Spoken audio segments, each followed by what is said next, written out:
Hello and welcome to episode number 204. This is the Project Management Podcast at pm-podcast.com and I am Cornelius Fichtner. Nice to have you with us. If you are a certified PMP, then you know what the acronym PDU stands for. It stands for Professional Development Unit.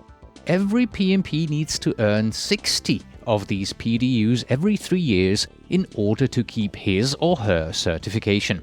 The idea behind having to earn these PDUs is a simple one. PMI wants every PMP to continuously learn. Just like doctors or pilots who have to take classes regularly and practice new skills in order to keep their license, PMI wants us PMPs to learn new project management skills so that we can be the best project managers possible. The rules describing which activities count towards PDUs and how you have to report and claim them is documented in the PDU Category Structure and Policies document. In March 2011, PMI released a new version of these rules that is a lot less complex than the old one. So this has been out for about 10 months now as we are recording this episode. However, I still receive a lot of emails from confused PMPs who have questions about it. So I went ahead and I sat down with Rory McCorkle from PMI to discuss the new structure and get clear descriptions and explanations directly from the horse's mouth. This episode is sponsored by the PDU podcast, which is our sister podcast. It's a convenient way for you to earn unlimited PDUs. Get project management webinars delivered to your portable player, like an iPod, Android phone, or BlackBerry, and earn at least one PDU every month. With the PDU podcast, there is no need to go to a classroom. You don't even have to sit at your computer.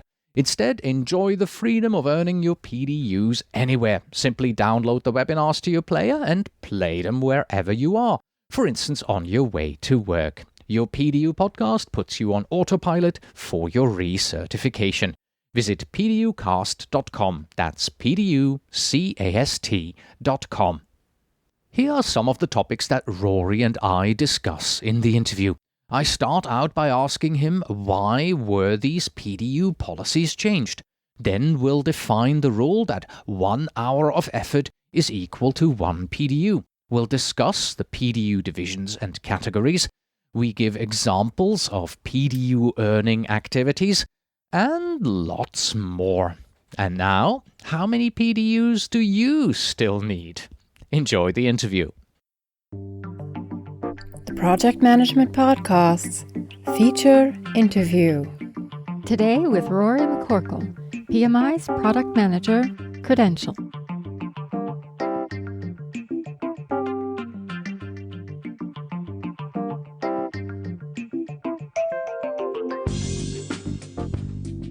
And once again, we are coming to you from the PMI Global Congress in Dallas. Once again with me, Rory McCorkle from PMI, Product Manager Credentials. You're more than that. You also helped making the whole PDU category and structure so much easier. Oh, thank you. Thank you. It was extremely complex, the last version, and people didn't understand the category 2B to 2F and 5G and 2X and where do I put my categories? It's so much easier right Sounds like you're reading off baseball signals or something here. Yes. So, topic of the discussion is the new PDU category structure and policies, which came into effect, I believe, March of 2011, right? That is if I correct. remember that correctly. Yes. Why was it changed, other than making my life so much easier?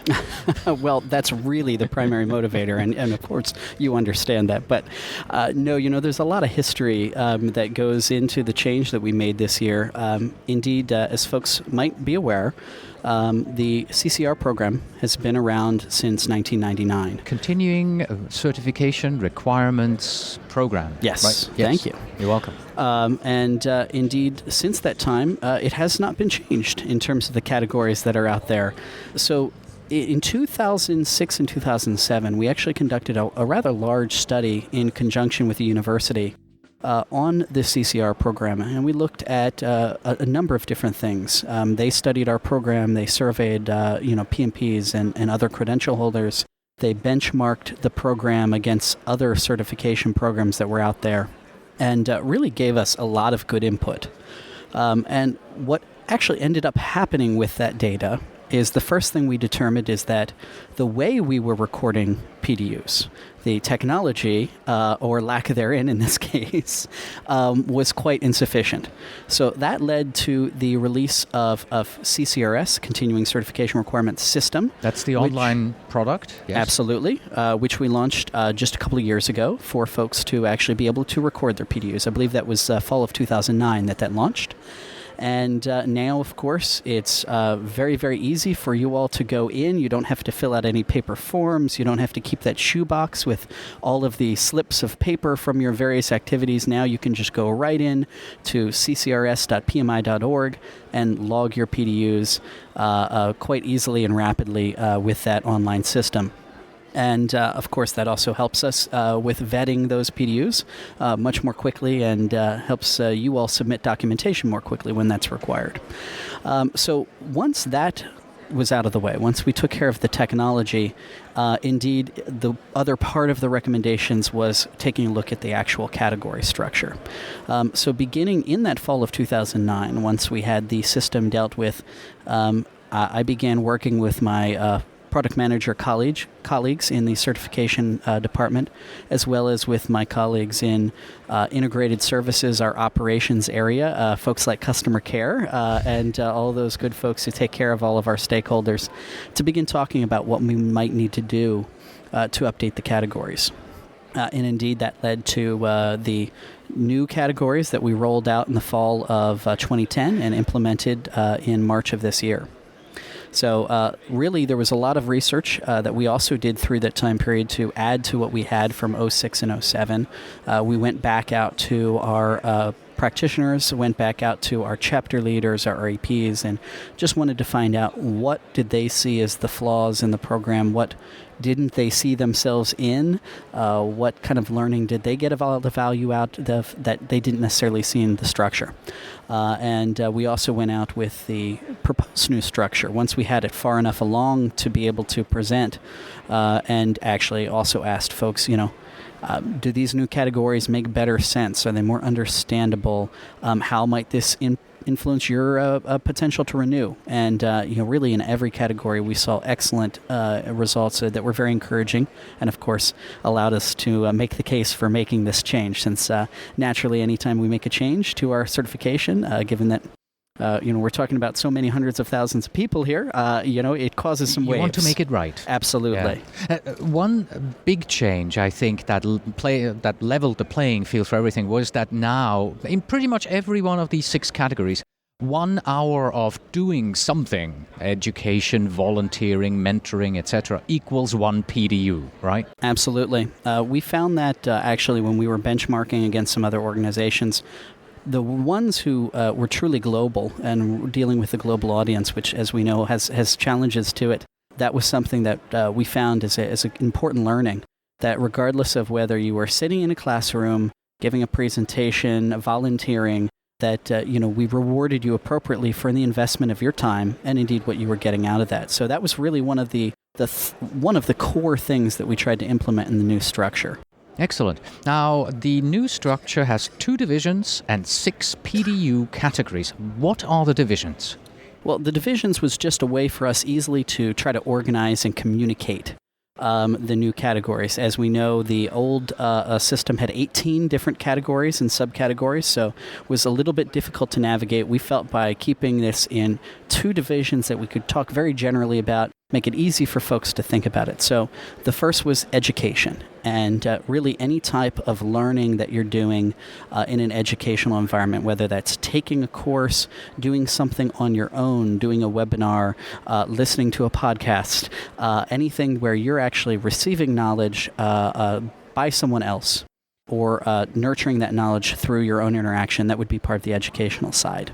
And the other side of it, giving back to the profession, is really self-explanatory. Anything that you're doing as a practitioner of project management to nurture the knowledge of others, volunteer, thus, of course, continuing to build our profession, and indeed working as a professional in project management, since through the output of your work, hopefully project management continues to become more valued out there in the broader world.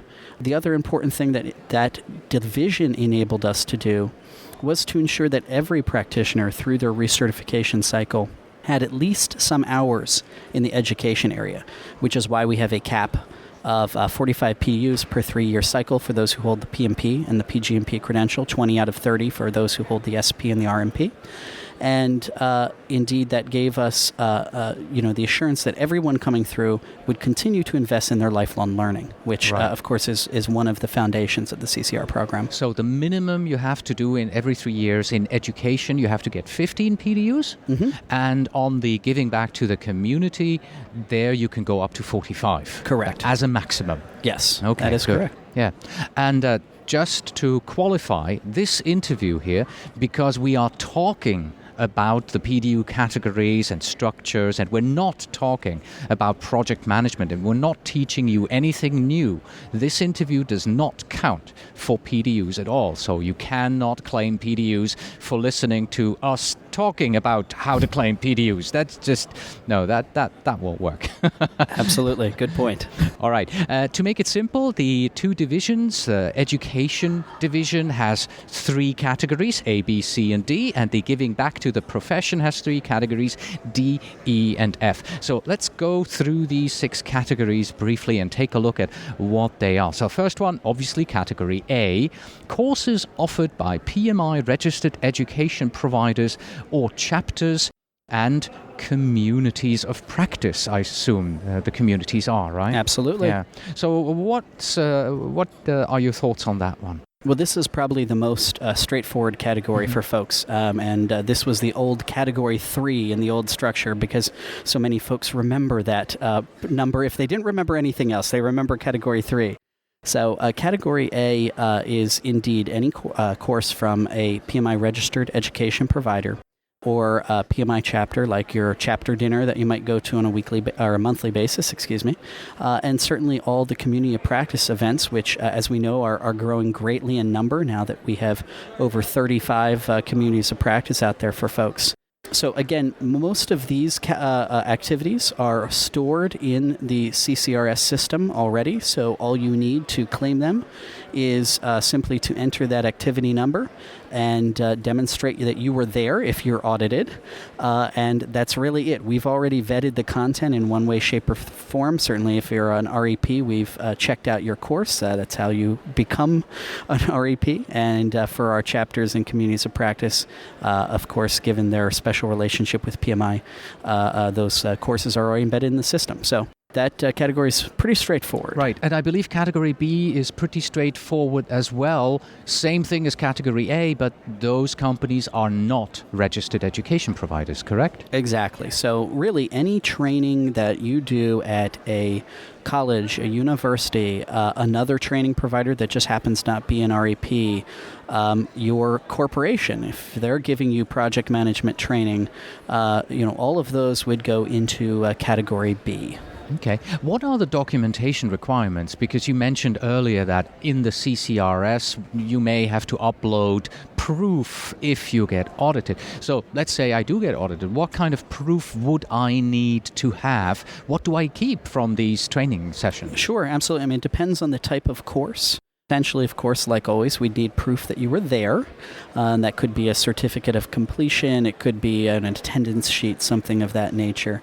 We would need proof that the content is related to project management or program management, or in the case of these specialty credentials, project scheduling or project risk management, of course.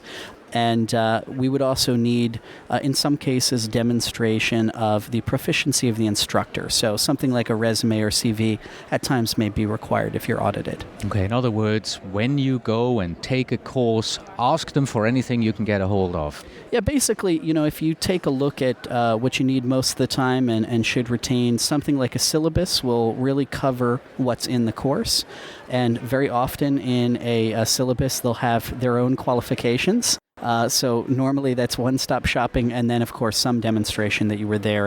And really, it sounds more onerous than it is at the end of the day for most folks. Right.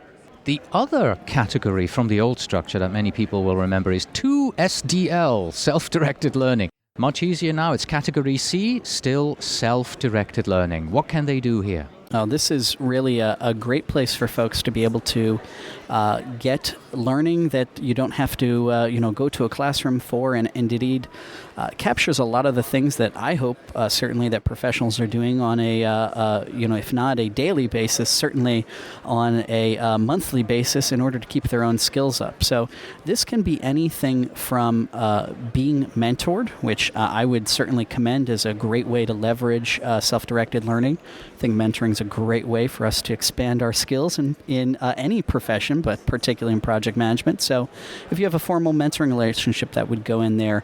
Things, as I mentioned earlier, listening, watching a podcast, watching a webinar, using an interactive CD-ROM, and other things like reading instruction materials, articles, textbooks, and following a learning plan there to demonstrate how you're learning, taking notes, using quizzes in the textbook, so on and so forth.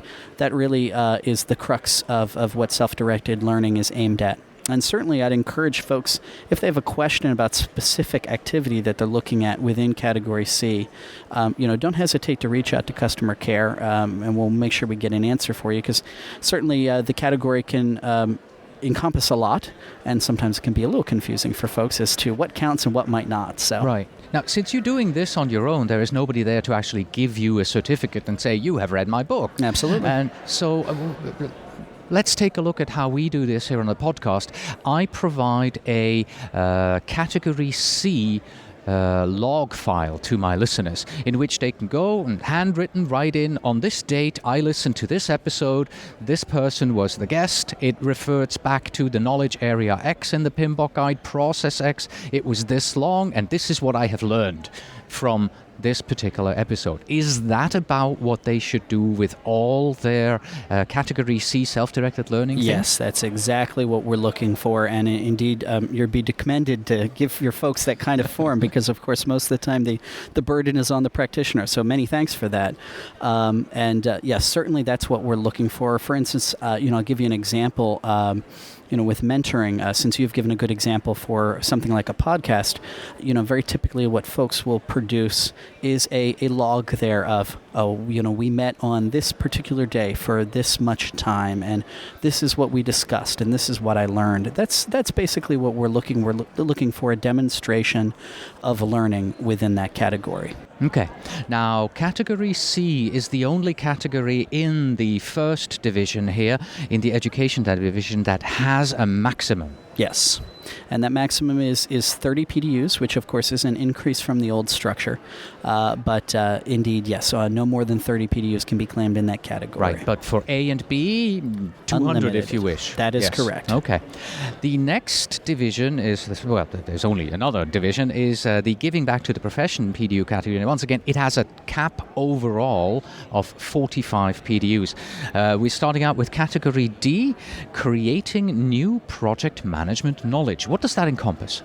Well, this is a whole number of different things that all at the end of the day are looking to create, develop, expand, and communicate new project management knowledge, or perhaps augment existing knowledge that might be out there in the field. So this is anything from something as onerous as authoring a textbook to perhaps giving that presentation at your chapter dinner about some new or in vogue topic in project management.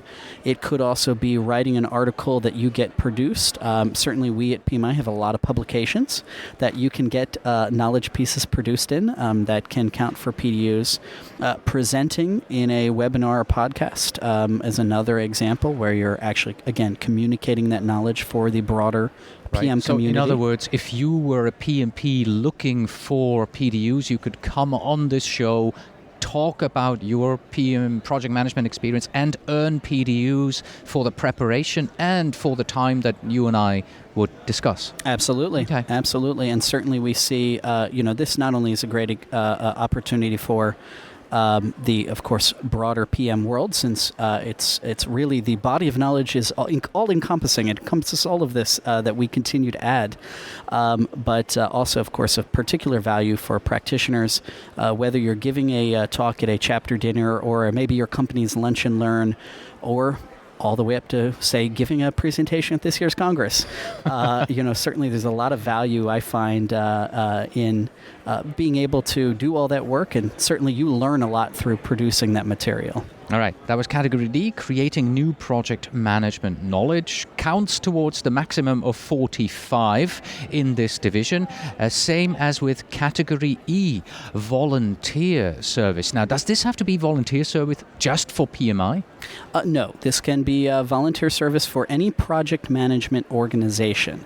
So certainly we know there's other PM organizations out there, and that would also count. They do have to be nonprofit, not for-profit, in order to count here.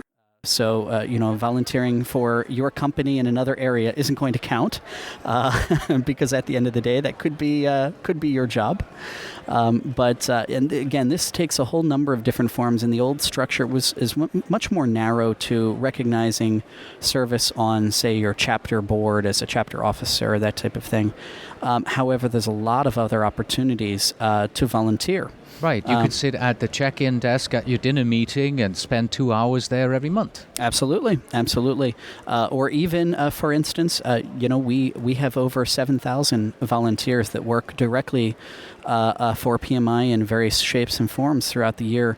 Volunteers produce every single question on our certification exams. Right. They produce all of our global standards, and I could go on and on and on, because we know there's no PMI without volunteers. So, certainly there's a whole lot of opportunities there for folks to leverage as well. Another opportunity to earn PDUs in this category is also by providing project management services to non-profit organizations, right? Absolutely. And certainly this is not only a great opportunity for folks who are credential holders looking for PDUs, this is also a great opportunity for folks who are looking to qualify for a credential. Maybe they don't have all of their experience, but they're looking to get more experience maybe outside their own work environment. So, go off and manage a project for perhaps, building a house for a, impoverished family. Manage the project of building that house. That could be a great opportunity to earn PDUs or indeed gain experience as well. Okay, so that was category E, which means we're moving on to the last category of the bunch, category F, working as a professional in project management. And I believe this is the only one of the 6 categories where the 1 hour of service equals 1 PDU doesn't apply, right? Absolutely. So this is essentially a prefix amount that we give for working as professional project management. But, just as on the original on your original application for your certification, we recognize experience as part of the eligibility requirements. Certainly, you learn a lot through your daily experience. We want to continue to reward that through PDUs. So we award up to 15 PDUs per cycle for those who hold the PMP, PGMP credentials, and up to 7.5 for those who earn the PMI RMP, PMI SP, or PMI ACP certifications. And you can claim up to 5 per year for the PMP, PGMP, and 2.5 for the other certifications that require PDUs. Again, this is assuming that you're working at least a minimum of 6 months within the 12-month period in that professional role for whatever credential you hold. Excellent. Where can people find all of these rules? I'd encourage folks to look at the handbook for their certification. We no longer have a separate handbook just for CCR, but rather it's embedded in the handbook for your credentials. So let's say you have the PMP, you would go on to pmi.org in our certification area, which is one of the tabs at the top, and click on the PMP. You can find the PMP handbook, and all the CCR requirements, policies, so on and so forth is all embedded in that document.